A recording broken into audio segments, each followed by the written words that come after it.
Bonjour tout le monde et bienvenue à la prescription avec Dr Fred Lambert. J'espère que vous allez bien. Moi, je vais très bien. Tout d'abord, j'arrive d'une petite vacance, d'un séjour à l'île aux Grues. Peut-être avez-vous déjà entendu parler de cet endroit magique, d'une toute petite île avec 200 quelques habitants. Faut prendre le traversier. Les fromages de l'île aux Grues, peut-être avez-vous déjà goûté ces fromages-là. Jean-Paul Riopel a habité l'île aux Grues jusqu'à la fin de ses jours, où il a travaillé. C'est un des plus beaux couchers de soleil, je pense, au Québec, dans notre beau pays. Et je suis chanceux, je suis allé faire une petite semaine là pour se ressourcer. Il n'y a pas grand-chose à faire à part admirer, contempler le Saint-Laurent et surtout d'être pris au milieu du Saint-Laurent. C'est vraiment quelque chose d'extraordinaire. Et me revoilà ressourcé, plein d'énergie, prêt à vous offrir encore plein de discussions avec des gens très intéressants. Et mon invité de cette semaine ne fait pas exception.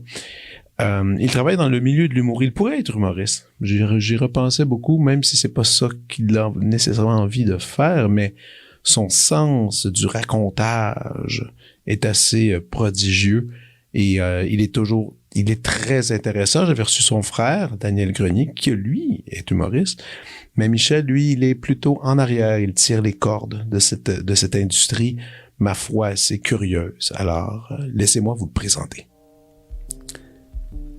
Michel Grenier incarne un pilier incontournable de l'industrie humoristique depuis plus d'un quart de siècle. Reconnu pour son savoir-faire inégalé dans le développement de talent, sa passion indéfectible pour l'humour transparaît à travers chacune de ses actions.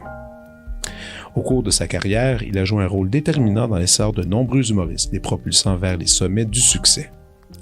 En tant que gestionnaire d'artistes, il s'investit sans relâche pour promouvoir l'humour québécois tant sur le territoire national qu'à l'international. Son engagement indéfectible contribue à faire rayonner le rire et le talent d'ici et d'ailleurs. Voici ma conversation avec Michel Grenier.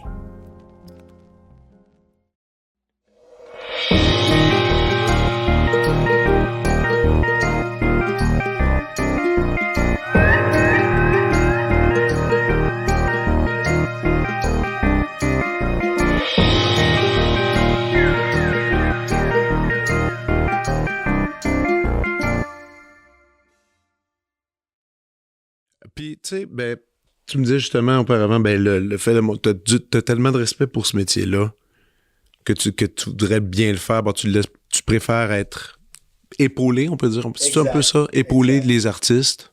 Que faire ça, tu sais, je me suis déjà fait approcher par des artistes musicaux pour gérer leur carrière. Ouais.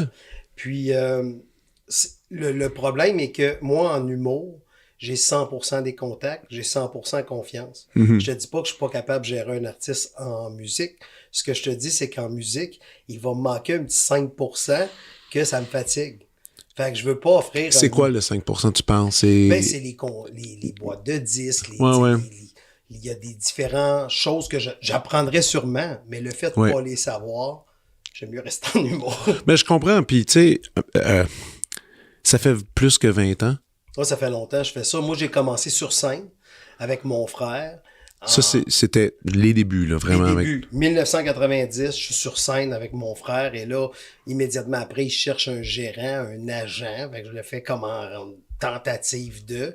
Et 94, les Chicken Swell rentrent à l'école de l'humour. Okay. Et là, de fil en aiguille, je suis devenu comme le gars de son des chicks, mais je suis arrivé dans un milieu où est-ce qu'il n'y a pas de gérant, souvent dans les débuts des artistes. Absolument. Donc, j'ai rencontré à ce moment-là, cette année-là, à l'école de l'humour, c'était quand même une très bonne année, tu sais, Mike Ward, Laurent Paquin, Martin Matt, les Chicken Swell, Guylaine Gay. Espèce de classe qui n'a pas de bon sens. Classe qui n'a pas de bon sens.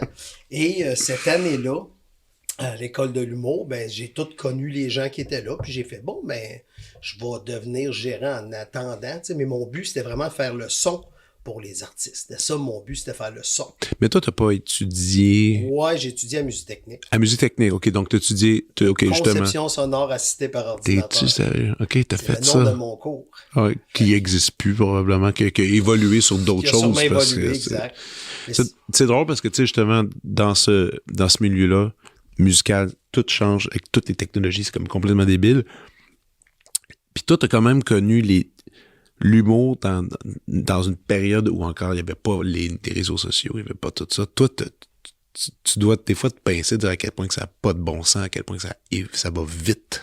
Ça va très vite. Ça va très, très vite.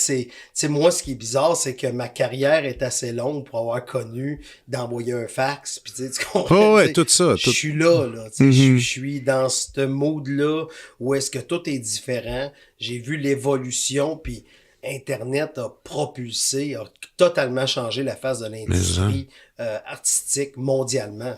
Là, même au niveau de produire un album dans les années 70, 80, 60, si t'avais pas un producteur qui croyait en toi puis qui investissait l'argent. Oublie ça. Mais aujourd'hui, t'as GarageBand, t'as un peu de confiance puis tout va bien. Il y a une différence. C'est vrai. Là. Tout est là. Fait que je te dirais que dans les dernières années, les réseaux sociaux sont devenus très importants. Puis les artistes du futur, ce que je peux voir qui s'en vient dans les prochaines années, ça va être, on n'aura pas le choix d'avoir de la diversité au niveau des artistes, c'est-à-dire dans la diversité de se faire connaître. C'est parce qu'aujourd'hui, il y a tellement de plateformes, je suis certain que tu as des amis que eux sont abonnés, exemple, à TikTok. Il y en a d'autres qui sont abonnés à Instagram, d'autres sont abonnés à Facebook.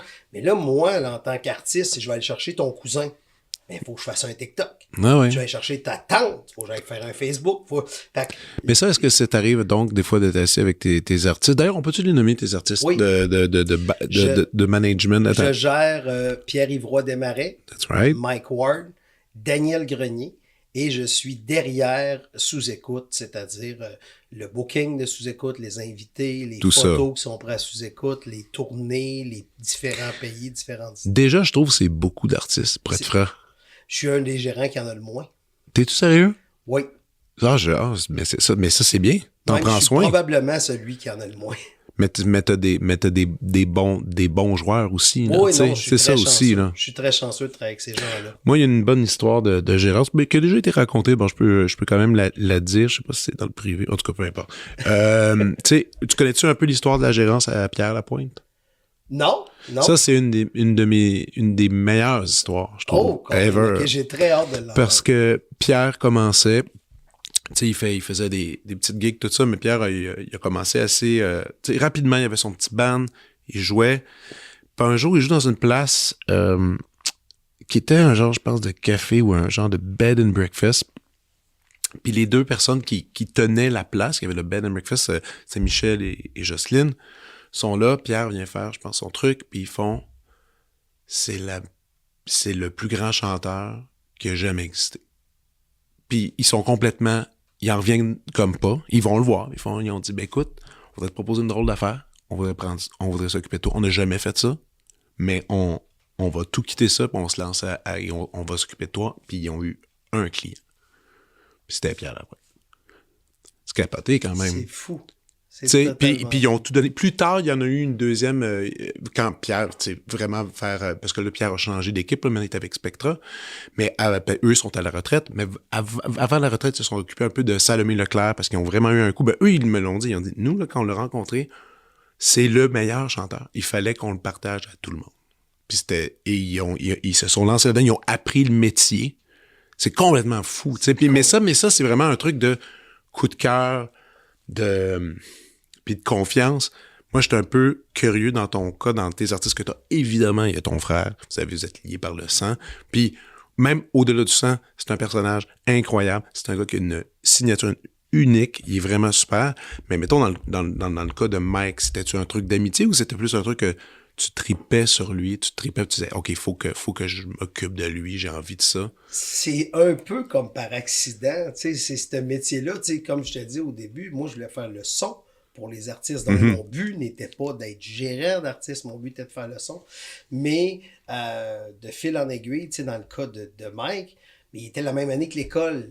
Ouais. Les Chicks, moi, avec les Chicken Swell, que dans ce temps-là, il y avait 120 Q pendant 1 heure. Là, ça devait être... Fait que là, au début, moi, je roulais sur des tapes cassettes, là. Je te parle qu'on est en 90, là. Il n'y a pas d'ordi puis assez puissant pour rouler les Q puis tout, là. Fait que tout était sur 2 tape decks. Après ça, on a eu des mini-disques. Tu sais, les mini-disques. Le produit qui avait sorti. Fait qu'avec des mini-disques, c'était le fun parce que la track, elle se replaçait tout le temps. Ouais. Fait qu'on faisait toutes les Q de mini-disques. Hey, le gossage que ça devait être. C'était du gossage, là. Tu sais, même les Chicken Swell, quand ils arrivaient à la télévision, c'était enregistré juste sur une caméra. On n'avait pas de table de montage. C'était tout des one-take. Mais pour le show de télé aussi, t'étais là-dessus?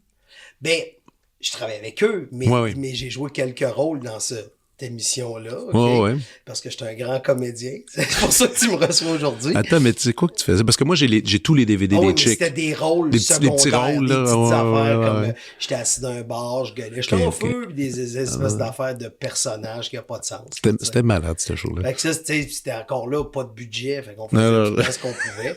Fait que non, ça a été, tu sais, les premiers, je me rappelle, quand notre démo, on avait une cassette, on était chez nous dans le bloc, puis là, toi, tu t'occupes du coup de feu, puis là, Francis s'occupait de la chainsaw, puis là, on faisait jouer sur la track de gauche, c'était c'était Ouais. le son des voix des gars, mais les effets sonores, on le rentrait sur la track de droite, puis là, on est allé porter le démo. C'est n'importe quoi. là. T'en gardes-tu une bonne mémoire quand même de tout ça? C'est vraiment C'est des beaux moments. Oui, c'est des beaux moments. Des Tu sais, moments compliqués, mais des moments le fun en même temps super créatifs. Super T'sais. créatif. Fait que, tu sais, c'était les débuts. Tu sais, aujourd'hui, je regarde ça dans le rétroviseur, puis tu fais comme, ah, ouais, j'ai fait ça, tu sais, comme là, tu me demandais tout à l'heure quand je suis arrivé, tu fais-tu beaucoup de kilomètres, tu sais? Puis il y a des années, là, avec les chicks ou avec Mike, que je traversais le Québec au complet, là, j'ai fait des 80 000 kilomètres par année, là, en char, là, fait que j'en ai fait, là, tu sais. Fait que quand j'achetais une voiture, je disais, bon, mais 80 000 kilomètres, c'est l'équivalent de passer 3 mois assis dans mon char par année. Fait que je me disais, faut que j'ai un véhicule confortable. Confortable. Et fiable. Et avec un bon petit système de son quand même. Puis, Hein, pour avoir du fun. C'était pas une époque où est-ce qu'on avait Waze là, pour se rendre à nos shows. Là. C'était les cartes. C'était les cartes, puis encore là, t'arrêtais dans un garage souvent à te renseigner. Fait que c'est toute une autre époque. Fait que quand je te dis, je suis chanceux parce que sur ma carrière, j'ai connu l'arrivée du CD, puis aujourd'hui que n'importe qui a un studio dans les mains, puis il y a une caméra dans les mains. Peut faire tout ce qu'il veut. C'est incroyable, tu sais. Puis on est à un air aussi que si tu as le goût de créer, je te dirais que la création est plus facile parce que tu deviens ton propre réseau de distribution. Mais la raison pourquoi la création est plus difficile, c'est qu'on dirait que tout a été fait. Tu sais, t'as comme une idée que tu scrolles, tu fais « Hey, il y a quelqu'un qui a fait la même affaire en Turquie. On se connaît pas, là, je l'ai pas copié, là. » Je fais juste te dire que j'ai décidé au violon de jouer toute l'œuvre de Green Day. Tu te rends compte que c'est déjà fait quelque part. Il y a un gars en Pologne qui le fait. Moi, je sais. Ben là, c'était mon idée, je l'ai pas volé. Non, je sais, puis c'est ça, puis c'est avec toute l'abondance qu'on a maintenant, ben c'est ça, être original à travers ce mur-là, c'est tough, je pense. Puis à la limite, il faut en faire complètement abstraction, je pense. Du moins, je pense. Pour ceux qui sont là-dedans, ils doivent, tu sais, je sais pas, tu sais, Pierre-Yves, il est-tu très réseaux sociaux? Il est-tu ben gros? Je sais qu'il poste, mais est-ce que lui consomme? Est-ce que Mike consomme? Est-ce que Daniel, il est là-dessus beaucoup? Mais c'est par obligation, tu sais, t'as pas le choix, tu sais. Mike, il consomme du TikTok, mais c'est pas le genre de gars qui écoute des podcasts tant que ça. Non plus, mais il en fait. Il en fait que lui, il n'écoute pas tant que ça. Moi, j'écoute beaucoup de podcasts. Daniel, je pense que c'est plus de la musique. Lui, il écoute beaucoup de musique. Ouais. C'est un mélomane, il conduit, puis il écoute de la musique, puis il aime ça. Fait que Daniel, c'est plus de la musique. Pierre-Yves aussi écoute beaucoup de musique. Il fait beaucoup de spectacles. Ben, il est musical, tu sais. Oui, très. Fait que c'est un gars... puis tu sais aussi, si tu veux rester... Veut pas, les artistes se googlent souvent pour voir qu'est-ce qui se passe. Tout ça. Non, c'est vrai. Pas le choix de voir. Moi, j'essaie de me tenir loin de ça parce que j'ai une relation un peu de haine avec les réseaux sociaux. Ah ouais? Trouve ça tough?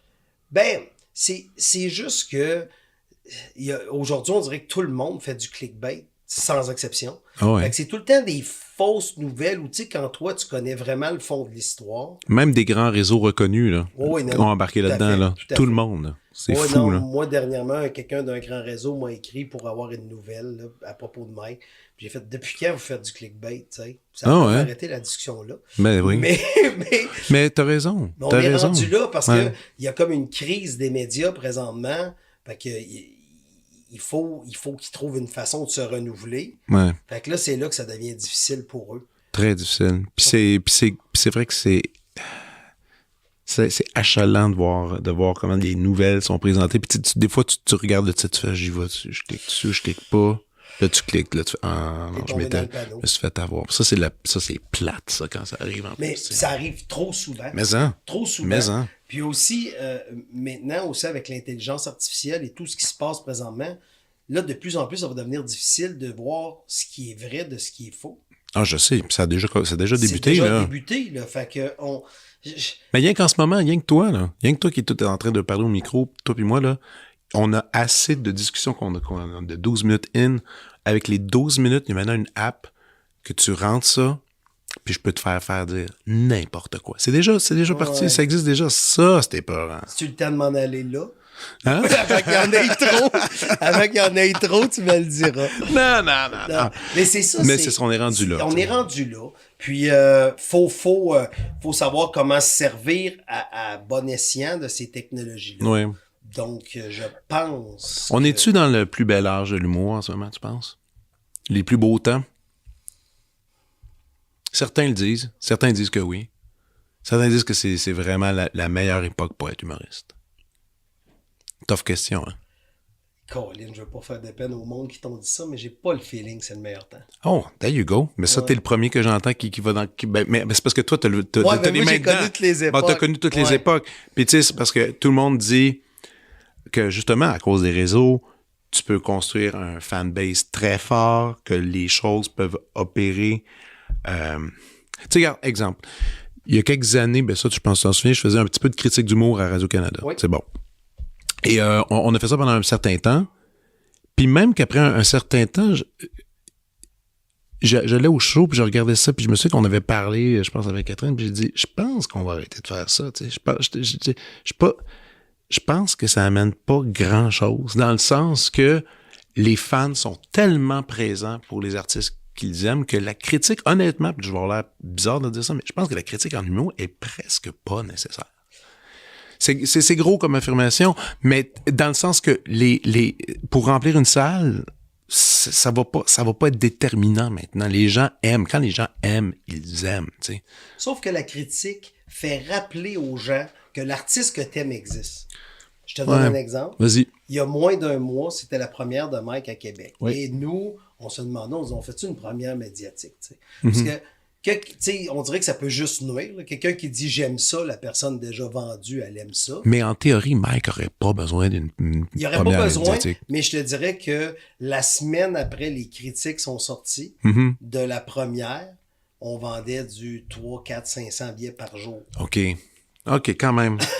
Moi, j'ai des salles pleines jusqu'en 2025. Là. J'ai des supplémentaires dans des salles. Donc, tu as vraiment vu qu'il y a encore un appui, il y a encore une force. Il y a encore une force. force. OK. Mais en même temps, est-ce que ça a juste rappelé au monde que Mike... peut-être. On le sait pas. C'est parce que c'est ça qui est bizarre. C'est que c'est dur de dire c'est à cause de ça. C'est dur de dire le moment dans l'histoire qui fait que c'est à cause de ça. Fait qu'au niveau de l'humour, ce que je trouve la différence, puis mettons, je veux comparer aux Beatles, tu sais, je remonte à loin. Mais, sais-tu qu'est-ce que les Beatles faisaient? Ils jouaient. Puis le lendemain, ils jouaient. Puis le surlendemain, ils jouaient. Mais aujourd'hui, les artistes, ils écrivent pendant 10 minutes, puis là, c'est l'heure de faire mon TikTok. Ouais. Attends, après ça, c'est l'heure de faire mon Facebook. Après, il faut que j'aille faire un pote. T'as mis 6 minutes sur ta création, puis tu penses arriver avec un texte béton, raffiné, recherché, pas cliché, en mettant des 6 minutes par jour.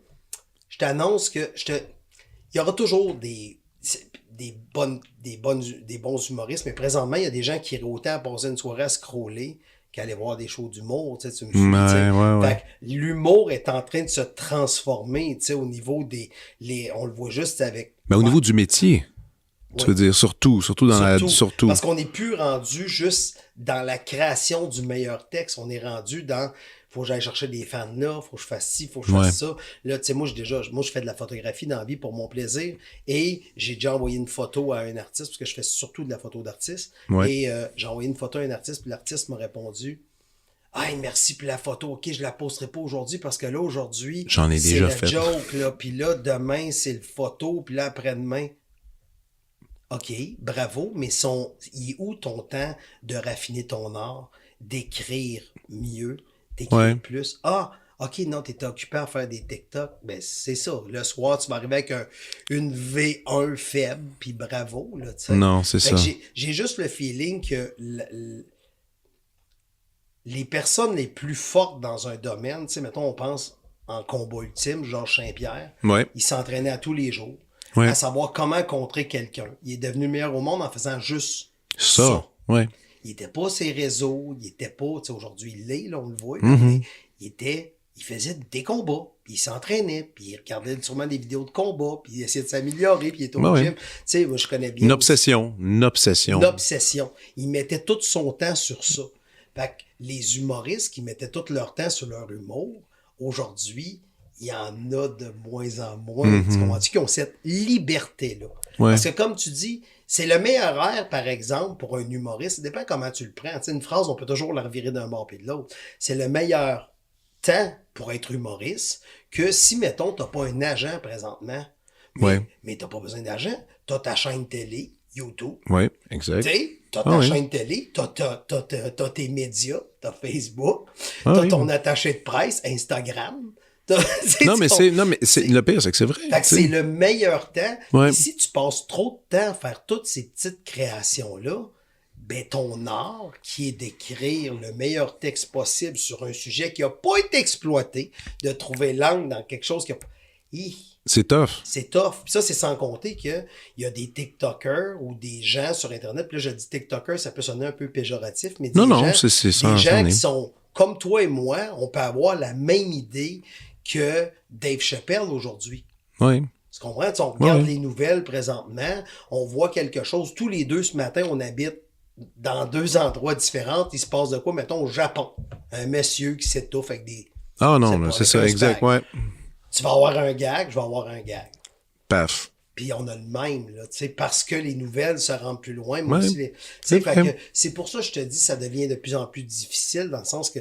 Puis on dirait qu'il y a des gens aussi qui écoutent des shows d'humour, puis ils le remettent sur leur TikTok, mais il y a comme si c'était eux autres découpé. Ouais, non, je sais ça, on le voit souvent. Puis là, tu fais... Il y a comme quelque chose de spécial, tu sais, c'est-tu le meilleur temps pour être humoriste? Ben, c'est clairement le plus facile, vu que tu as toutes les plateformes à toi, mais en même temps, toute l'humanité a toutes les plateformes. Ouais, mais c'est savoir comment bien gérer ces plateformes-là. C'est pas tout le monde qui gère bien non plus. Non. Moi, c'est ça que je vois. Mettons, moi, il y a un exemple positif, ben, Stéphanie Vandelac puis Thomas Levac, je trouve qu'ils font tellement bien ça. C'est tellement, c'est clean dans le sens que, tu sais, Thomas, il y a ses deux podcasts, c'est un rendez-vous clair.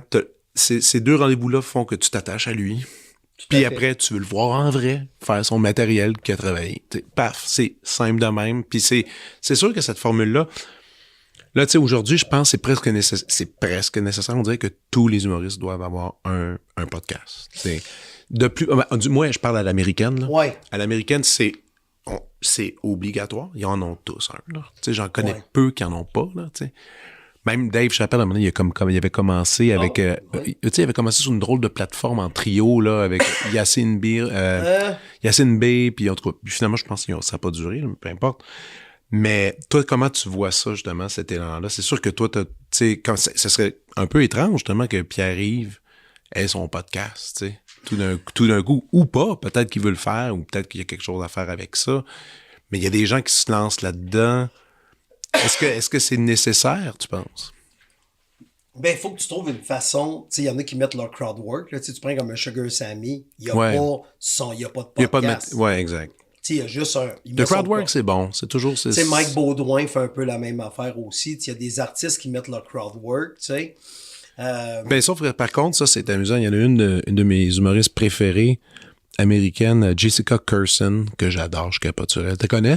Non. Elle est débile. Elle, grand talent d'improvisatrice, mais tu sais, par contre, elle écrit super bien.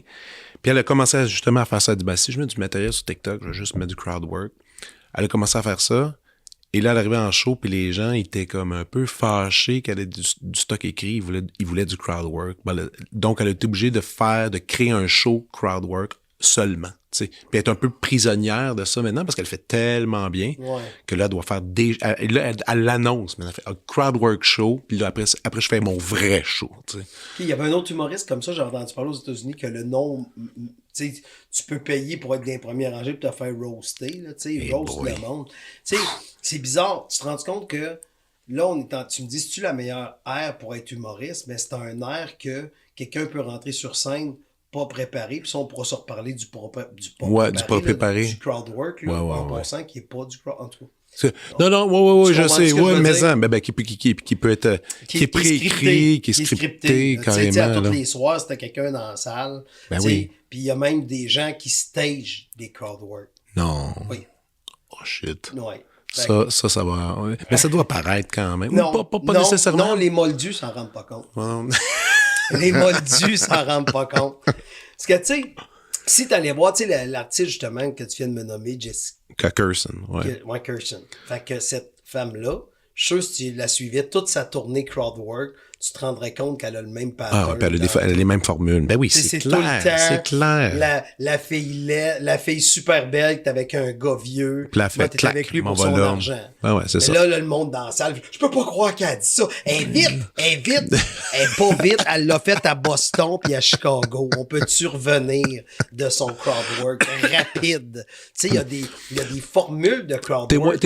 J'ai l'impression que t'es pas trop fan du crowdwork. T'es plus fan de l'écriture entière.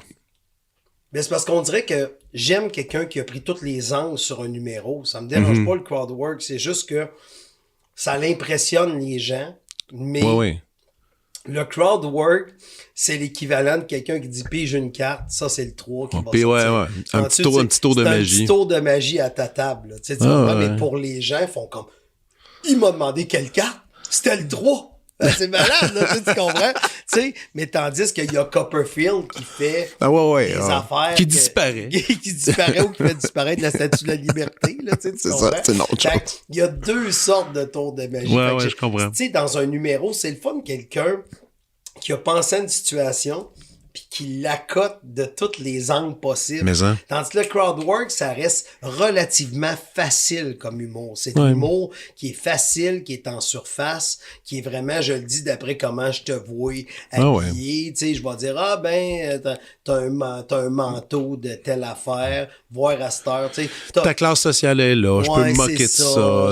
Puis le fait que je ris de toi devant une foule, le monde sont contents. Tu sais, fait que t'es là, mettons, quelqu'un, il y a un côte Harley. Ben oui, t'as un côte Harley, mais c'est sûr que t'as pas d'Harley. Parce que les vrais propriétaires d'Harley en portent pas. C'est ça. Puis là, c'est ça. Puis là, il y a quelque chose de... Puis c'est aussi, oublie pas que dans la salle, les gens qui voient ça ont l'impression que toi, t'as allumé là-dessus il y a 15 secondes. Ce qui fait qu'un humoriste, tu le trouves bon, c'est que t'as l'impression qu'il est en train d'écrire le spectacle devant toi. Ouais.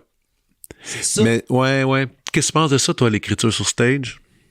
Moi, je trouve que c'est une belle place pour écrire. Tu vois, Mike écrit comme ça. Je sais qu'il fait ça. Mais l'écriture sur stage, ce qui est le fun, c'est que tu vois, ça l'a vraiment aidé rapidement dans la dernière année. Puis le fait de faire sous-écoute aussi, ça l'a tellement aidé pour son crowdwork, là. Il est rendu blindé à cette heure. Il monte sur scène, il se passe de quoi, il est vite en estifié. L'autre soir, il a sorti un gag, là.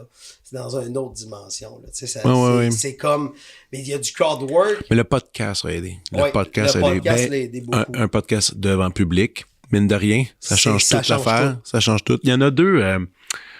tu connais évidemment Bill Burr avec son podcast du lundi matin que finalement c'est 1 heure qu'il rumine puis il l'a dit lui-même, c'est là qu'il écrit. Il écrit là, il part sur une chire. C'est pas tout le temps super intéressant, mais en même temps, après 1 an que tu écoutes son podcast, tu vas le voir en show, tu fais OK, c'est tel bit de tel épisode. Il a pris ça puis il l'a travaillé après de son bar, tu sais. Ben ça, tu vois, je vis ça avec Mike, parce que ça arrive des fois que les gens viennent voir Mike en show puis ils disent ouais, j'avais vu quelques bits de son spectacle. Impossible. Il en a mis aucune à la télé, il n'y en a aucune sur Internet. La raison pourquoi tu penses avoir vu une bite, c'est qu'il a parlé de ça dans son podcast. C'est ça, puis il l'a développé. Je pense que, tu sais, sortir une bite dans un podcast, ça revient à ce qu'on disait tantôt, le crowdwork, tu sais, c'est juste, tu sais, tu sais, puis aussi le crowdwork, c'est court, là, tu sais, c'est des petites bouchées, c'est des petites entrées. Mais moi, c'est pour ça que je te dis, j'aime un numéro qui a été travaillé, tu sais, qui soit, je sais pas. Moi, je suis curieux, tantôt, tu me disais, tu me dis, quand j'achète un char, je m'assure qu'il est confortable parce que je vais faire du millage. Tu dis que tu es un des gérants, tu penses que le moins d'humoristes, tu t'occupes bien de... Je sais, je connais ta réputation, c'est très positif. Tout le monde qui me parle de toi, c'est juste des compliments, que tu es super engagé, t'es vraiment présent. Tu me dis, est-ce que tu vas voir beaucoup les choses de tes humains, mais tu vas pas toutes les voir quand même. Pas toutes, mais beaucoup. OK. Beaucoup. Je vais même voir, ça m'arrive des fois d'aller au bordel des soirs d'open mic pour aller voir d'autres artistes. Ouais. Fait que je vais voir le plus d'humour possible pour savoir où est-ce que je me situe dans cet univers-là. Tu peux pas faire un métier et pas le consommer. Il faut que tu ailles voir. Je suis d'accord, ouais. Fait que au niveau de, mettons, la dernière tournée de Pierre-Yves Roy Desmarais, tu vois, dans sa tournée, il a fait, mettons, 200... Je pense que c'est 214 shows de mémoire. Mais sur les 214, je dois en avoir vu 60. Quand même. C'est quand même beaucoup. C'est toutes les fois que c'est Québec-Montréal, mes artistes, la plupart du temps, je suis... Tu y vas. Comme je suis un gars de Victo, quand mes artistes vont à Victo, j'y vais aussi. Quand tu y vas, là, t'es installé, tu vois le show, que tu connais déjà, parce que t'es là. Qu'est-ce qui arrive après? Est-ce que t'es un peu le regard extérieur, ils vont te dire c'était-tu correct, le rythme à soir, il va te avoir des corrections, ou même pas, tu vas pas là. Tu vas pas là. Jamais. Wow. T'es laisse faire, t'es laisse libre. S'ils veulent mon avis, tu vas le dire évidemment. Mais je fais pas mon t'aurais dû, t'aurais dû. C'est-tu toi qui es en haut sur la scène? Exactement, mais je sais, mais il y en a qui se permettent d'aller là. Il y en a qui vont là. Exactement. C'est peut-être pour ça que j'ai une bonne réputation. tu sais, mais j'aime ça des fois. Mettons, j'ai un flash, ça va m'arriver des fois de croiser des artistes puis de dire, hey, j'ai vu ton numéro tantôt, t'as-tu pensé aller dans telle direction? Ah non, ok, ben regarde, c'est juste un flash que j'ai eu pendant que tu le faisais. Ou, mais c'est pas tes artistes. C'est pas mes artistes. C'est ça la grande différence. C'est ça la grande différence. Comme d'ailleurs, dans Couple ouvert, ils m'ont parlé de... Stéphanie m'avait dit... tu sais, je disais, mon segment, évidemment, je me laissé, mais les dates, je sais tellement, elle dit, tu sais que ça vient de Michel, ça. Elle dit, il avait fait, hey, ça c'est drôle, gardez le don. Puis depuis ce temps-là, c'est le moment que tout le monde attend au podcast, tu sais. Ben, ça, c'est le fun. Mais puis ça fait partie du bel échange aussi, c'est que t'aimes tellement ça que c'est si tu vas vraiment donner un conseil à quelqu'un, c'est que t'espères améliorer la situation de tout ça, tu sais. Quand t'arrives, évidemment, bon, t'as ces artistes-là. Là, tu vas voir des trucs au bordel, justement des open mic ou des soirées comme ça. Est-ce que ça t'arrive des fois que tu dis, bon, cet artiste-là, je voudrais vraiment me lancer avec puis essayer de lui donner une bonne carrière, ou tu te dis non, en ce moment, j'en ai assez, je peux pas accueillir plus de personnes. T'as-tu une espèce de code à travailler là-dessus? Un bout de temps, j'avais un code que je voulais pas dépasser 5. OK. Et c'était ça mon code. C'était 5 personnes, c'est maximum. C'est parce que je vais être capable comme... Tu sais, ça veut dire que j'ai été 60 soirs présents. Je te rappelle, j'ai une blonde et un fils. Là. J'aimerais ça que mon fils m'appelle pas mon oncle. Fait que j'aimerais ça être présent. Et quel âge? 13. Bientôt, il va te suivre dans tout ça. Hein. On va voir ça. Peut-être qu'il s'en fout complètement aussi. Tout à fait. Fait que dans le cas des artistes, j'en vois que je fais cette personne-là, OK. Tu sais, il y a des gens que je vois qui ont quelque chose, mais j'aimerais ça avoir le temps de bien le faire. Mm-hmm. Au-delà de ça, tu sais, tantôt tu disais, t'as une bonne réputation, mais c'est peut-être parce que je n'ai pas 8, puis 12, puis 20, là, mais j'ai la chance d'avoir des artistes. Tu fais ton Jerry Maguire, là. T'sais. Non, mais tu ris, mais ce film-là, c'est malade. Ça, c'est malade. Moi, là, ce film-là, quand je l'ai vu, c'est un de mes films préférés. Puis quand je l'ai vu, moins de clients, plus d'attention. Ça est sorti en 96, je crois, Jerry Maguire. Ouais. Et quand j'ai vu ce film-là, ça m'a fait de quoi en dedans de moi. J'ai fait moins de clients, mieux s'occuper de ses gens. Mais écoute, puis après, tu peux prendre ce film-là puis tu peux le transposer de toute sorte de façon. Tu peux dire moins faire d'affaires puis bien les faire. Rien que ça. Tu sais, ce film-là, ça résume un paquet. Mais c'est sûr que moi, quand on allait se voir aujourd'hui, je pensais à Jerry Maguire. Je me disais, mais il y a un peu de ça. Tu prends vraiment soin puis tu vas dans le full potentiel de ton artiste puis tu t'assures qu'il est heureux, qu'il est bien. Mais c'est quand même pas mal à gérer. T'as-tu des artistes, t'es pas obligé de nommer lequel, que tu considères demandants, exigeants, ou c'est dans une belle collaboration? C'est toujours une belle collaboration. Un artiste peut être exigeant avec certaines affaires. Il y a des journées comme tout le monde, on a des journées qu'on est plus fatigué, puis qu'on va faire sans utiliser. J'ai aucun artiste qui est diva, mais certaines minutes peuvent être diva. Tu sais, dans évidemment, le sens que ils font comme hey, comment ça c'est là? Ah ben je vais me renseigner. Ouais, point final. Tu sais, je vais me renseigner ou tu sais. Puis c'est sûr qu'il y a des journées que quelque chose va plus te fatiguer que d'autres choses. Tu sais. Ouais. Fait que non, c'est une belle collaboration. Tu sais, Mike, on se connaît ça fait 30 ans que je connais Mike. C'est fou ça. Je le gère, ça fait 25, 26. Jesus. Fait que tu sais, j'ai passé à travers tout avec lui. Dans le cas de Pierre. Attends, je passe à des affaires même que aucun gérant va va faire. faire. Ouais, je suis au courant. Puis dans le cas de Pierre-Yves, tu vois, ça fait déjà 7 ans. Moi, je l'avais spoté à l'école de l'humour, tu sais, puis j'avais fait, hey, il est bon. Ah ouais. Non, tu sais, je suis très chanceux des artistes. Tu l'as signé au début? Début. T'es à l'école. Tu vois? Tous les artistes, ça a tout le temps été au début, là. J'ai pas Ouais. personne. Ouais, quelqu'un en transition. Non. Non, c'est ça. Dès J'aime le début. ça. Puis, tu sais, c'est super simple aussi. Moi, avec mes artistes, j'ai pas de contrat. OK. Contrairement à tous les autres gérants. T'es-tu sérieux? Hein? T'as pas un contrat... Non. Hein? Avec personne. OK. Wow. C'est une poignée de main. Shit. Comme dans les films, ça. C'est comme dans les films. J'aime ça. J'aime ça. Ouais, il va y avoir un film, tu vois, ça va s'appeler. Ben, c'est une poignée de main avec un couteau, là, Ouais, puis là, exact. on Il y a mélange du notre sang, puis c'est à jamais. Oui, là. tout à fait. Tout à fait. J'ai des photos compromettantes de tous eux autres. Mais non, mais c'est ça, tu sais, c'est juste... j'essaie de donner mon maximum, de faire de mon mieux, puis il faut qu'ils comprennent que je vais faire des erreurs des fois. Puis c'est sûr. Si tu risques rien, mais t'as rien, puis faut prendre des risques, puis j'essaie de réaliser les rêves de mes artistes. Aussi, mais oui. Puis tes artistes sont tellement différents l'un de l'autre, ça n'a pas vraiment... Mais ça, c'est drôle. Parce que stylistiquement, je parle. Exactement. Parce que hors scène, c'est des bons humains. Ah ouais, je sais. Les trois, c'est des bons humains. La famille est important. Tu sais, il y a comme quelque chose. Tu sais, c'est des gens avec qui j'irais coloc. C'est pas... Non, mais moi, évidemment, mais moi, je parle de la scène. Qu'est-ce qu'ils ont à présenter? Tout à fait. Des mondes, des planètes qui mais se touchent c'est trois pas. créatifs. Ouais. C'est trois personnes qui sont appréciées de leur père. C'est trois personnes. Tu sais, il y a quelque chose à le fun. T'es-tu quelqu'un qui a les nerfs solides? Moi, c'est sûr que toute cette histoire-là de Mike, évidemment, Oui. ça a dû être rough. Ben, c'était rough pour lui, certes. Sûrement pour toi aussi. Ça a dû être assez... Ben, c'est sûr que toute la haine, moi, rentrait chez nous. Là. Mike en recevait aussi. T'en recevais pas mal aussi? Oui, des menaces de mort. Non, même toi? Oui, Ah, ouais. Oui, j'en ai reçu devant mon fils. Arrête. Oui. Ah, non.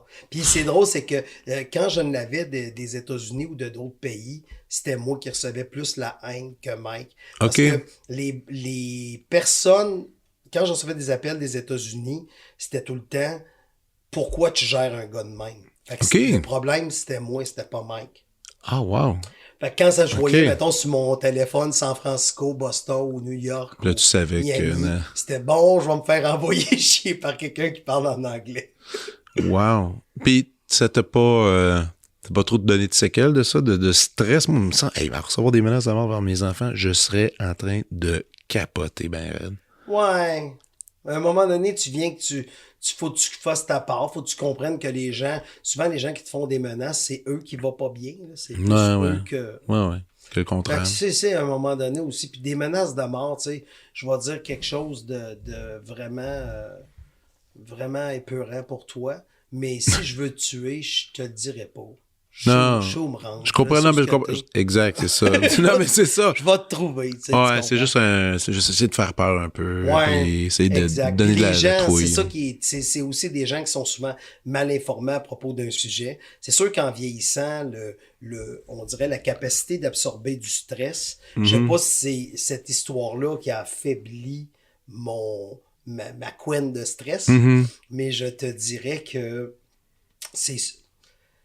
c'est sûr que c'est une période que, tu sais, quand je pense à travers quoi, autant moi que Mike, mais plus Mike on a passé, tu sais, surtout Mike, tu sais, veut dire, quand tu montes sur scène, l'artiste a un but, c'est plaire à un public, c'est faire rire, tu sais, c'est de faire du bien aux gens. Tu sais, l'humour, c'est de faire oublier un moment que t'as à la maison. Tu sais, c'est ça l'humour, dans le fond.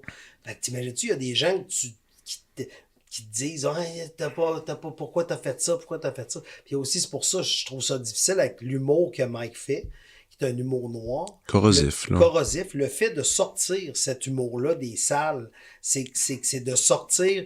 Chaque fois qu'il y a une blague qui est faite, il faudrait toujours avoir le contexte et l'intention. Tu sais, si Jean-Pascal te frappe tout à l'heure ici, porte plainte. Si Jean-Pascal te frappe sur un ring, puis on a entendu ding-ding, puis un compteur, c'est légal. Ben, c'est à la limite même, je reviens à TikTok, mais c'est un peu comme quand on voit TikTok, puis qu'on voit juste un bout d'un événement qui est filmé dans la rue, un accident ou quelque chose, puis on sait jamais ça a commencé comment.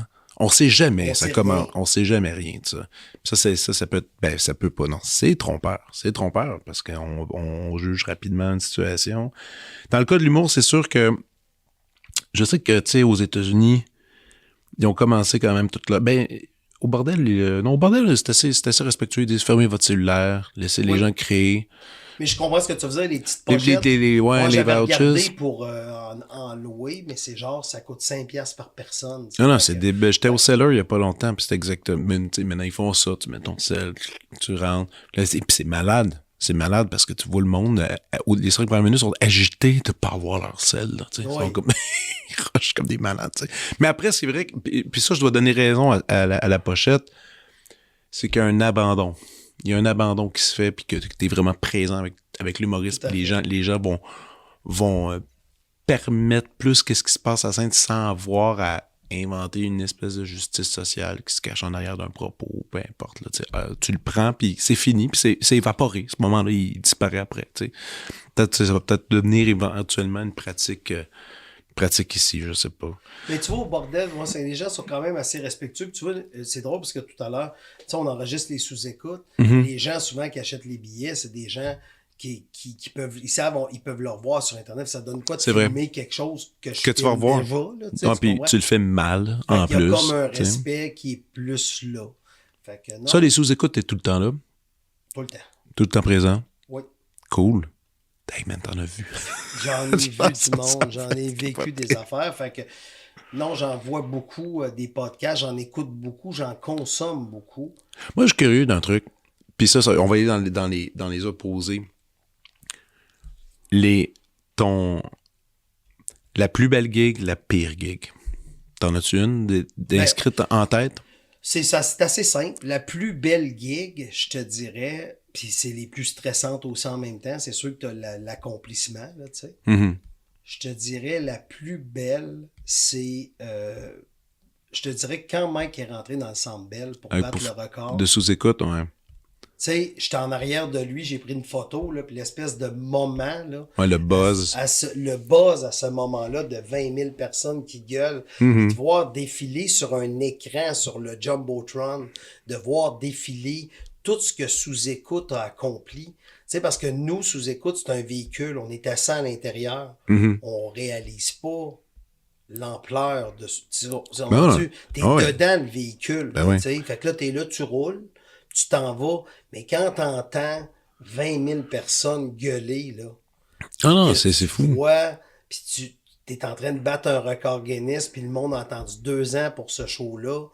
Il y a quelque chose, il y a un feeling. Tu sais, même chose quand Pierre-Yves a fait le Centre Bell. C'est bizarre, mais de faire Pierre-Yves quand il a fait le Centre Bell, c'est une affaire qui fait pas de sens. Là. Tu fais... Non, je sais.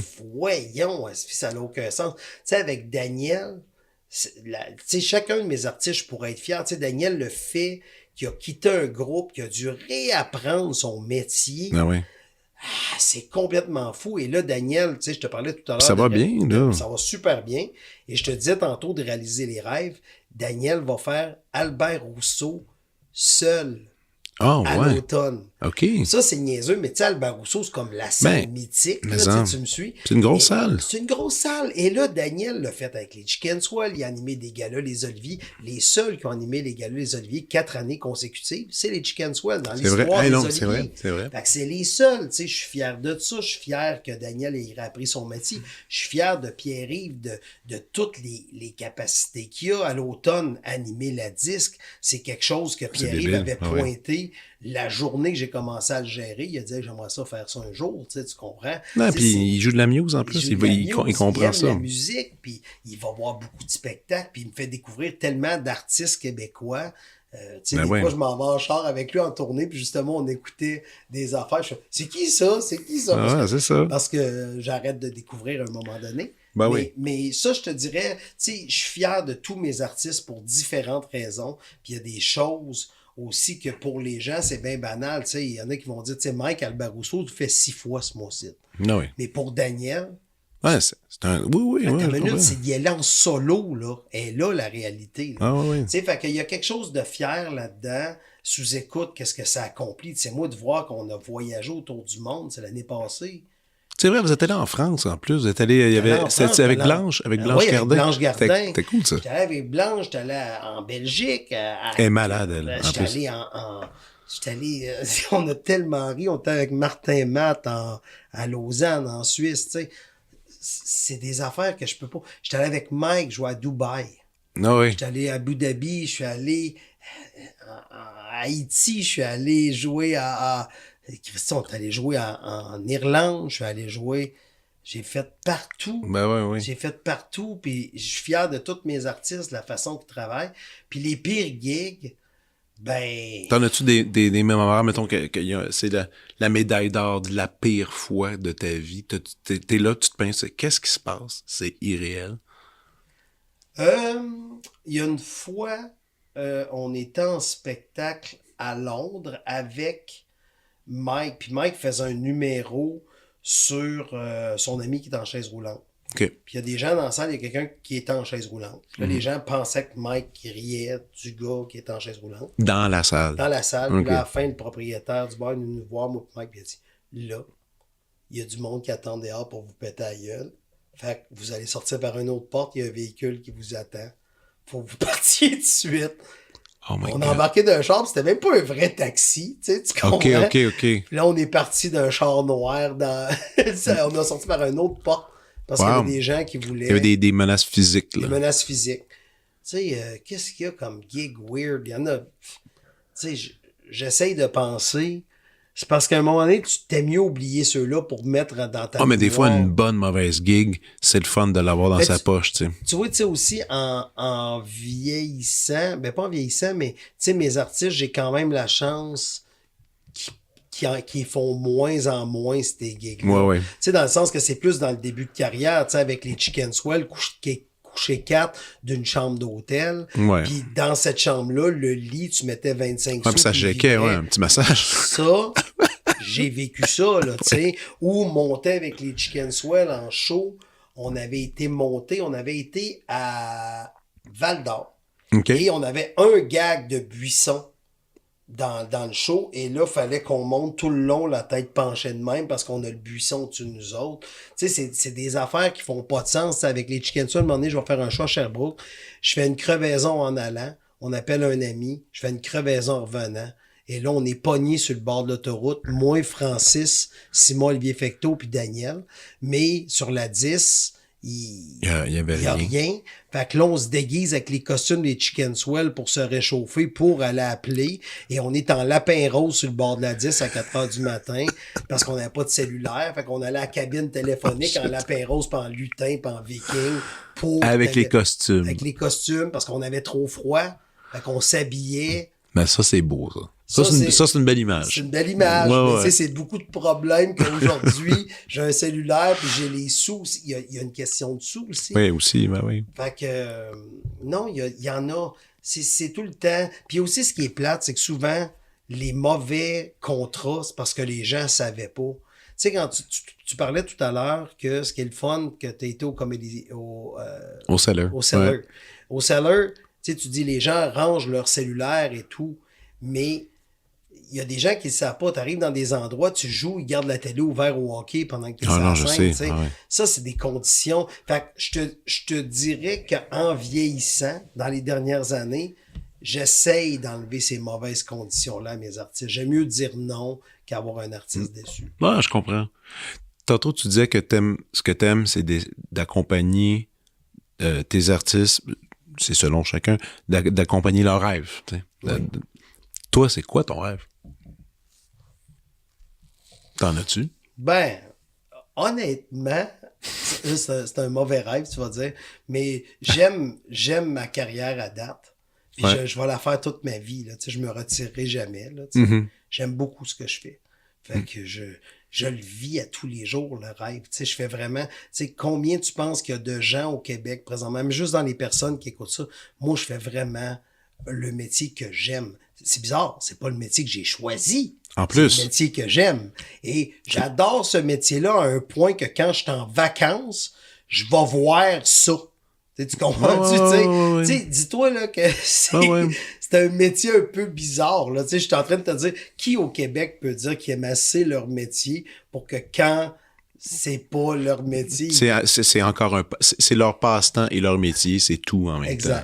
temps. Ouais. Exact. Fait que moi, je te dirais que le rêve, c'est que je le vis.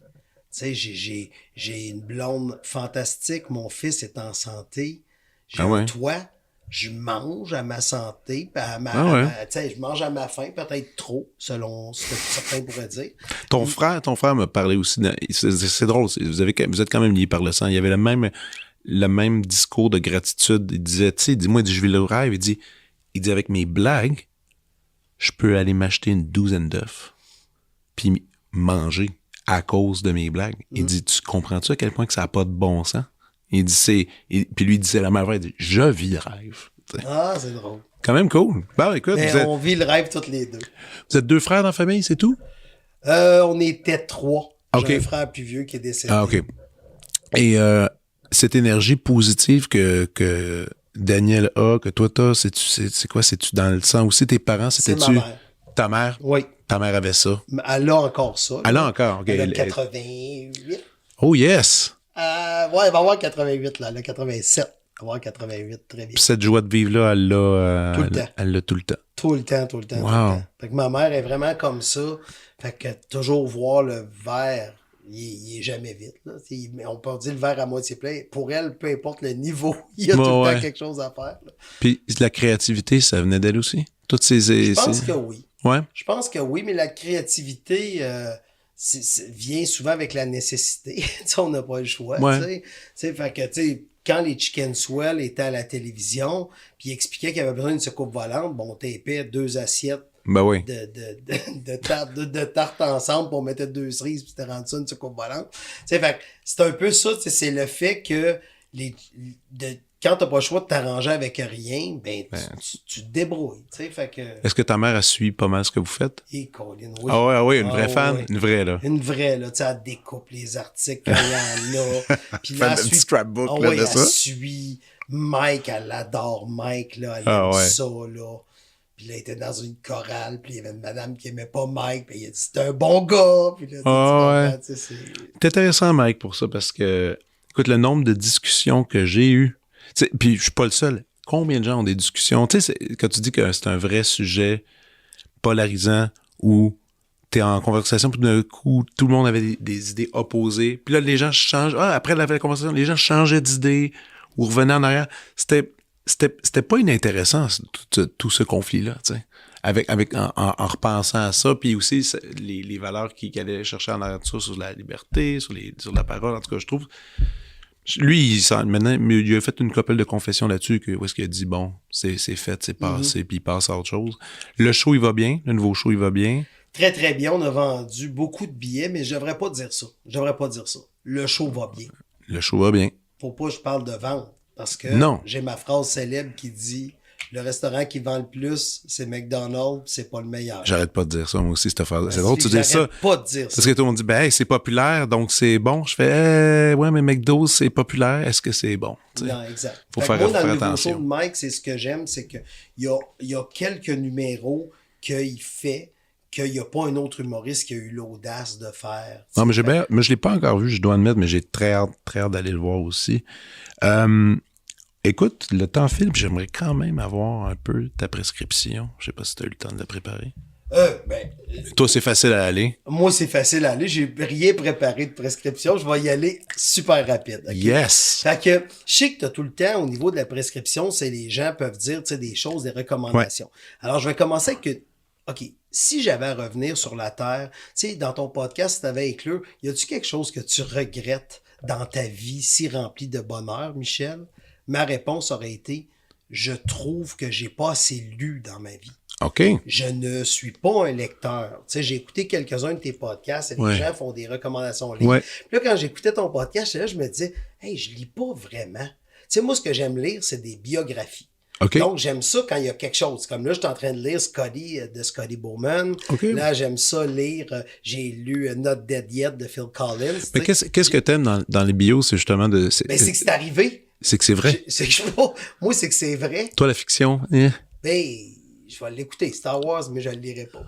Je comprends, OK. Je vais l'écouter Ouais, Harry ouais. Potter, mais je le lirai pas. T'es-tu un gars qui aime les documentaires aussi? Oui. OK. Oh, c'est ouais. ça. Ben, souvent, quand on aime les bio, docu, Mais ça va tout ensemble. j'aime apprendre quelque chose, tu Mhm. sais. Tu sais, comme, tu sais, je te parlais justement de Not Dead Yet de Phil Collins, tu sais. Il parlait que quand il y a eu le concert, tu sais, qu'il y avait eu un show à Wembley, puis il est le seul qui a volé pour faire les deux shows. Oh, oui. OK? Mais il a volé en Concorde. Tu sais, dans le temps que le Concorde. Ah ouais, dans le temps, Fait que, ouais. C'est ça, tu sais. Fait que, il y a quelque chose d'intéressant. Il raconte toute cette affaire-là que le monde dit, check, quand il se prend pas pour un autre, Phil Collins. Là, tu fais, crème, il fait 2 shows pour aider le monde gratuit, Ah pis tout de ouais. chiant. Fait qu'il y a quelque chose d'intéressant dans les biographies, c'est de voir à quel moment, tu sais, comme là, Scotty Bowman, c'est quand même un gars qui a grandi à Verdun, tu sais. Ah ouais. C'était intéressant de voir comment il était un bon joueur de hockey, puis il a été blessé, puis, tu sais. Toi, tu tripes fort hockey? Ah, je trippe, oui, ok. Ben, quand j'étais jeune, comme tous les jeunes Québécois dans les années 70, j'allais jouer pour le Canadien. Oh, OK. Tu comprends? Ouais. Ben oui. C'était mon métier, là. Ah, Tu comprends? ouais. Ah, T'sais, ouais. moi, dans la rue, j'étais Guy Lafleur, puis je déjouais Dryden. De même. De même. C'était facile. Puis Trétiac, il n'y avait pas de problème. Moi, je t'ai déjoué tous ces gars-là, tu sais. Fait que, je te dirais, les bios. Puis aussi, comme j'aime beaucoup faire de la photo, j'aurais une photographe à recommander qui s'appelle Annie Leibovitz, qui est une femme quand même intéressante. Elle a 75, par puis contre. elle a des années d'expérience. Elle en a fait. Puis elle a une photo tellement célèbre, je vais en parler, puis les gens vont savoir c'est quoi. C'est la photo de John Lennon tout nu, couché sur son lit avec Yoko Ono, qui la serre. Cette photo-là a été prise le matin qu'il s'est fait tuer. OK, ça a été pris la journée même, tu comprends? Fait que c'est complètement fou. Annie Leibovitz, vous irez voir ce qu'elle fait. Moi, j'achète des livres. Oui, mais c'est ça, il y a un paquet de beaux livres. Tout à fait. Des coffee table books. Oui, tout à fait. Fait que moi, je vous dis ça pour ce qui est de ma recommandation de livre. Pour ce qui est de la recommandation de... Je pourrais pas... Je vais faire une recommandation humour. Okay? Ah oui, vas-y. En Angleterre... Je vous dis d'aller voir. Il y a un gars que j'aime, il y en a plein, là, mais Jimmy Carr. J'aime qu'est-ce qu'il fait parce qu'il y a comme un style, son espèce de rire. T'as-tu écouté le dernier qui vient de sortir? Il est sur Netflix, il est sorti il y a 16 jours à peu près. Oh, je l'ai pas vu. Tu vas capoter. Ah, c'est que j'aime ça. Il est débile. Moi, je l'ai croisé à quelques reprises. Ben oui, parce que je pense que Wagner, puis je pense que Mike avait fait le Nasty Show. Ça se peut-tu? Oui, il était dessus. Oui, en 2017. Exact, c'est ça. Je me rappelle de 2017, Jimmy Carr. Puis tu vois, quand Mike, on est descendu jouer en 2016, Mike avait aidé à écrire à Jimmy Carr. Il avait aidé à l'écrire sur le Rose de Rob Lowe. OK. Mike, il a donné travaillé avec lui. Et puis, en plus, 2016-2017, Jimmy Carr, il était populaire, mais jamais comme maintenant. Jamais comme maintenant. Moi, je l'ai rencontré en 2009. T'es sérieux? Ouais. Oh, wow. Il était à Juste pour rire. Il était dans la loge. Il y avait Jimmy Carr, il y avait Louis C.K. Il y avait tout dans la loge. Toute cette gang-là. Qui était là. C'était fou, là. C'était fou. Fait que Jimmy Carr, j'aime beaucoup son... Parce qu'il va tellement loin. Il a fait des gags pour moi, ils n'ont pas de sens. C'est sûr que c'est dur de passer à côté des Bill Burr, des Dave Chappelle, qui sont quand même assez puissants. Là. Mais dans le cas de Carr, qu'est-ce qui est chouette, c'est... Évidemment, ça va aussi avec le physique, mais la parole et le timbre de voix, il y a une élégance. Il y a une élégance. Il y a une élégance. Il y a une élégance qui est tellement trompeuse. Tout à fait. Et qui est séduisante. Par ça, moi, je l'ai vu à Montréal, un Midnight Special, justement, au café, au Théâtre Sainte-Catherine. On était comme 80 personnes tassées. Il est venu casser 20 minutes. T'sais. Il dit, j'essaie des choses, il y a un gala, je vais me pratiquer, tac, tac. Puis de le voir de proche, c'est très éloquent, là, tu sais. Il est vraiment, puis c'est facile, mon gars. Il y va, là. C'est toujours bien dit, puis l'accent est très charmant. Mais oui, Jimmy Carr, il est le fun. Puis il est le fun aussi en podcast. Moi, ça fait quelques fois que je l'entends comme invité, gars super cultivé, il connaît plein d'affaires, tu sais. Je l'avais croisé à l'aéroport. Puis quand il vient ici, il achète des chips au ketchup, c'est parce qu'il y en a pas. Ah, c'est vrai? Il achetait des chips au ketchup, puis il est tout le temps en train de me mépriser devant Mike. Il dit ton gérant, puis c'est ça. C'est vraiment... Mais c'est un gars qui est vraiment drôle sur scène. Ah non, il est parfait. Je l'aime beaucoup. Niveau musical, sérieusement... T'as le droit de parler de vieilles affaires que t'aimes aussi, là. Oui, je le sais, mais tu sais quoi, j'ai lu quelque chose qui m'a attristé dans les dernières années. C'est que l'être humain... À partir de 27 ans, on arrête de découvrir des trucs. Je suis allé faire une table ronde à Radio-Canada sur ce sujet-là. C'est-tu vrai? Oui, il n'y a pas longtemps, il y a un mois ou deux, avec une des femmes qui a fait la recherche, entre autres. OK. Puis c'était intéressant, c'est confrontant, c'est navrant en même temps, mais c'est que le niveau, le vouloir explorer d'autres choses, il y a comme une espèce de réconfort, mais ce qui est surtout le plus perturbant, c'est que les gens vont... Puis c'est ça qu'elle disait, la chercheuse, elle disait que finalement, l'impact de l'adolescence est si fort que même si l'adolescence est une période tough dans la vie, les gens retournent vers cette musique-là qui les ont marqués. Puis parce que c'était la découverte, c'est les nouveaux sons, puis ils s'en sortent pas. Moi, écoute, je me botte les fesses à écouter du nouveau stock tout le temps. Tout le temps. Sinon, pourquoi on fait ça, là, tu sais? C'est pour ça que, tu sais, comme moi, ma job, c'était de découvrir des talents. Comment tu découvres des talents? Tu sais, fait que c'est un peu la même chose. Fait que je me force. Tu sais, pas je me force, mais quand j'ai lu ça, c'est sorti genre en 2020. Ça fait pas longtemps. 2000, tu sais, ça fait pas longtemps. Ça m'a un peu marqué, puis j'ai fait, hey, ils ont tellement raison. C'est rare que je me marre de découvrir quelque chose. Tu sais, mettons, non, je les aime, là, les jeunes, tu sais, les 3 accords, tu sais, les jeunes, ils ont sorti un album en 2003. Fait que c'est pas les jeunes, tu sais, tu comprends ce que je veux dire? Tu sais, ça fait un bout qu'ils sont là. Fait que, tu sais, les Ariane Roy, les Lou Adrian. Le fun d'Ariane Roy, oui. Non, elle est vraiment le fun, tu sais. Oui. Fait qu'il y a vraiment des artistes, tu sais, Gab Bouchard, tu sais, il y a des choses qui sont le fun. Puis, voyons, Sophie, comment elle s'appelle, non? Fille. Oui. Bref. Le style. Non. Je suis Lisa capable de nommer. Leblanc. Ah ben oui, Lisa. Son album Disco, il était écœurant. Comment faire aujourd'hui? Hey, c'est bon, là. Moi, j'écoute ça dans le char quand je me reviens le soir, puis je m'endors. Ça, puis du Galaxy, là. Ah oui. Le dernier disque de Galaxy. J'ai pas entendu. Il est le fun. Il est le fun. C'est ça, je te dis. Mais je me force, là. Tu comprends-tu? Parce que... ça l'a aidé, cette recherche-là. Si jamais tu recroises cette dame-là, fais juste lui dire merci de notre part. Puis c'est nous shaker. Moi, j'avais nommé aussi cette histoire-là qui m'avait autant marqué. C'est Jay Leno, qui, quand il a pris sa retraite, tout le monde comme « Oh mon Dieu, vous prenez votre retraite. » Il dit « Quel a été le premier... Qu'est-ce qui vous a donné le cue qu'il fallait prendre sa retraite? » Il dit « Le jour que les bands de musique qui venaient à mon émission, ça me tentait pas de les écouter. » Là, j'ai fait « faut que je prenne ma retraite. » Il dit « Je voulais juste écouter mes vieux disques. » Puis là, c'était le temps d'arrêter. Mais c'est pas pire, ça aussi. Ça, c'est intéressant. Ça, c'est pas pire, parce que lui, il était toujours dans la nouveauté, il recevait tout ce qui était nouveau, quelque chose. Puis à un moment donné, il a fait « Hey, là, je vais aller revisiter mes fantômes, je vais aller revisiter mes souvenirs, les choses qui me font du bien. J'ai plus besoin de me créer des nouvelles émotions, tu sais. » Puis ça, c'est à la limite un bon modèle, tu sais. C'est un bon modèle. Oui, mais c'est un modèle facile à suivre quand tu as 50 millions dans ton compte de banque. Entre autres. Tu es capable de dire, moi, là, je suis plus...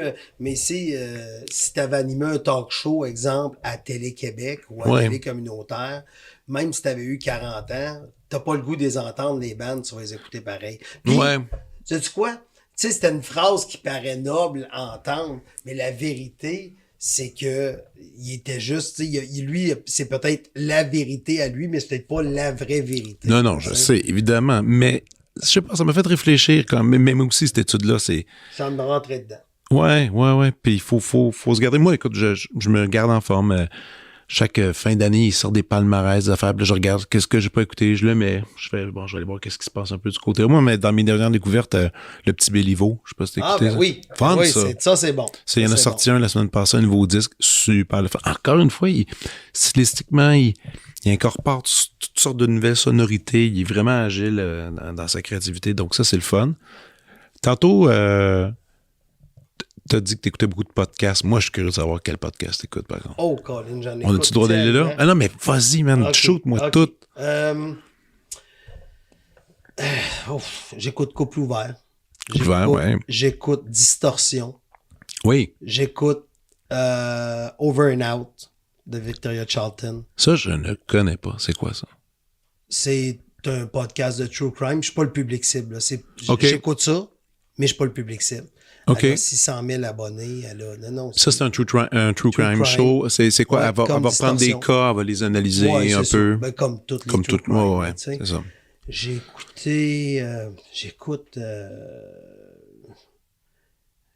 Captive. Ouais. J'écoute... Tu dis que t'es pas le public cible, mais t'aimes quand même ça, les trucs... Oui, mais je te parlais de Victoria Charlton. ok, Je pense parfait, que ok, c'est je plus comprends. un public. Souvent, le true crime, je pense que c'est majoritairement... je veux pas genrer ce type de podcast-là, mais j'ai le feeling que c'est plus féminin. Mais hein? C'est plus féminin, c'est plus de filles qui écoutent ça. Je sais pas s'ils pognent des trucs ou si ça les fascine, là, mais... Ben, tu sais, comme un que j'ai écouté pendant un bout, mais qui était à saveur un peu plus drôle, mais même si c'est pas drôle, tout le temps, c'est My Favorite Murderer. Ouais. Tu sais, les autres, c'est les deux filles qui enregistrent avec leur chat à la maison, mais à un moment donné, c'est qu'ils vont dans des cas tellement lourds, tellement absurdes. Il y a 2-3 épisodes que... Quand je suis seul chez nous, là, je me mets à penser à ces épisodes. Je suis comme, ah non, on pense pas à ça. Shit. Puis il y a du monde qui faisait des infractions, tout ça. Toi, t'aimes quand même ça, des histoires de... Moi ça me... À un moment donné, il y a comme une limite. Mais j'aime ça voir la folie humaine. J'aime ça voir jusqu'où ça mène ou tu sais comment. Ce que j'aime dans des true crime aussi, c'est de voir que les gens ils font tous des erreurs. Tu sais, ils pensent non, je me ferais pas pogner, moi là. Ouais. Tu dis, je suis un génie. Ouais. Je me ferais pas pogner. Ils se font pogner. Qu'est-ce que j'ai? Ah, mais c'est tout le temps ça. C'est tout le temps ça. C'est toujours, ils se trompent. Ils pensent qu'ils l'ont pendant un bout. Puis à un moment donné, une petite affaire, un peu d'ADN, plaque, puis ils se font pogner. Puis là, Non, c'est ça. Fait qu'il y a... Qu'est-ce que j'écoute aussi? Genre, c'est ça, j'ai dit un peu de crime dans mon café. J'écoute... c'est quoi? Truc de sport? Pas tant? Sport, pas tant que ça. Non. Pas tant que ça.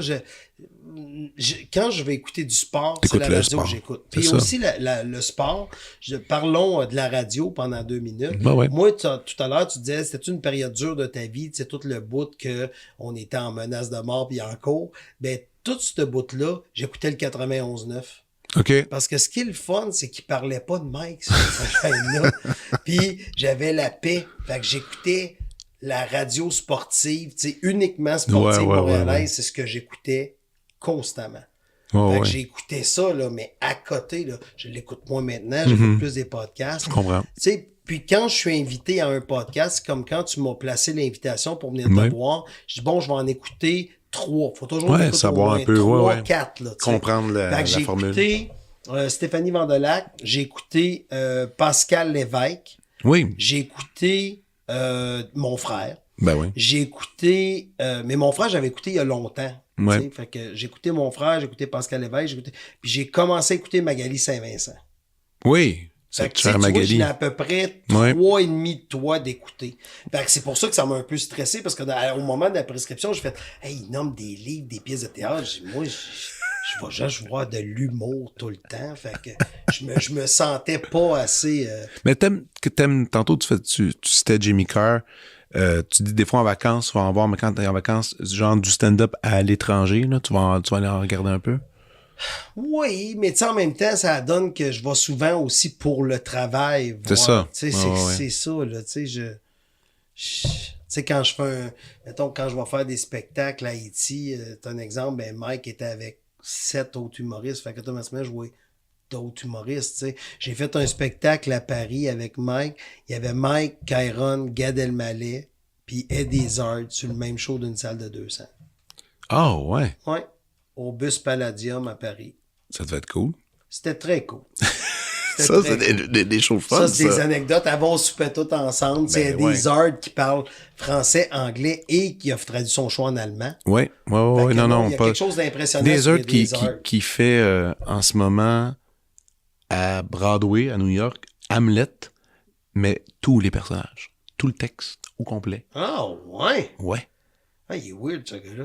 Gars, fille, je sais plus. Attends, je me trompe-tu? Non. Je pas Eddie. Attends, je me tourne de bord. L'humoriste trans, c'est Eddie... Comment il s'appelle? Je me trompe-tu de personne de bord? Je pense que je me trompe de personne. Moi, je te parle de... Ah, mais c'est Eddie Izzard. C'est Eddie Izzard, mais qui maintenant a changé. Ouais, mais il a fait un show, son affiche était en femme. C'est ça. Puis Mais moi, là, elle, lui, je suis pas à jour sur les bons pronoms là-dessus, mais fait toute Hamlet au complet. C'est Ça fou, n'a hein? pas de sens. Ce Faudrait texte-là que j'aille est voir ça. tellement complexe.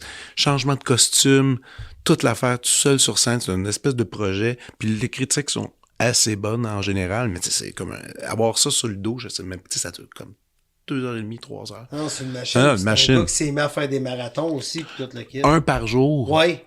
Pendant un mois, Ouais, non. en enregistrant des podcasts, en parlant. Ça Ça n'a aucun sens. Fait que, tu vois, tu sais, ça, on avait été souper avant, moi, Eddie, Mike Cairon, puis Gab. On avait été souper. À part tes artistes, on va prendre tous tes artistes, Ouais. on les oublie un instant. En humour, tes tops qui te font vraiment triper, ça serait qui? Les tops, tu parles. Mondial, n'importe où, de n'importe où. En dehors, on enlève le Québec, la carte. Ah, on peut faire enlève ça? le Québec. Non, on enlève, Merci on de enlève, on enlève ce faciliter la territoire. tâche. On enlève ce territoire. Ce territoire n'existe pas pour un instant. OK. C'est dur de passer à côté de... Ben, Blanche Gardin, Ouais. sérieusement, là, Ça, ouais, je sais. c'est dans une autre dimension, là. Elle est bonne, là. Elle est bonne, ça n'a aucun sens. Blanche Gardin, c'est solide, tu sais, elle a gagné 2 Molières, 2 années consécutives. Je crois que c'est 2018, 2019. Les Molières, c'est l'équivalent des Oliviers Ouais. ici. Fait qu'elle en a gagné 2. Première a gagné 2. C'est incroyable. Tu sais, Ah ouais. Blanche Gardin, c'est dans une autre dimension. Mais tu sais, pour moi, c'est comme... Es-tu cool? OK, cool. Pour vrai? Ah ouais? Oui, c'est... Elle a l'air complexe, par contre. Moi, je m'entends vraiment bien avec. Ok, mais cool. c'est ça qui est weird, c'est que j'y écris comme si c'était Laurent Paquin. Là, tu sais, je la Ouais. connais comme ça. Ouais, là, tu sais, ouais. fait que, tu sais, quand je vais à Paris, je dis, hey, moi, t'es en show, j'aimerais ça te voir en show. OK, parfait, viens. Là, après, je vais avoir dans la loge. Puis elle me dit, hey, t'as-tu tout compris? Puis je dis, ah, ben, ce bout-là, ouais, puis c'est ça. C'est sûr, il y a toutes les références. Toutes les Ouais, règles, mais tout ça. c'est quand même. Fait que Blanche Gardin, puis c'est dur de passer à côté de Dave Chappelle pour qu'est-ce qu'il représente pour Ben, l'œuvre l'œuvre en gros, là, en t'as genre gros, son show de télé. il est tout. solide, il est Ah ouais. vraiment impressionnant, tu sais, c'est parce que c'est, tu sais, les gens qui se posent, puis il y a du stand-up vraiment pur, Mm-hmm. ouais, son parcours est quand même assez Puis c'est impressionnant. drôle, je trouve ça cool que tu nommes ces deux-là parce que ce sont vraiment. Il y a quand même une similitude dans le style parce que ce sont des raconteurs, tu sais. Ce sont pas des. C'est pas du punch. C'est pas Ouais. du punch là. On étire, on prend le temps, on set, on amène les gens ailleurs. Puis à un moment donné, tu ris, puis des fois, tu ris pas pendant un bout parce que c'est toute l'explication, Tout à tout ça. Bon, je comprends.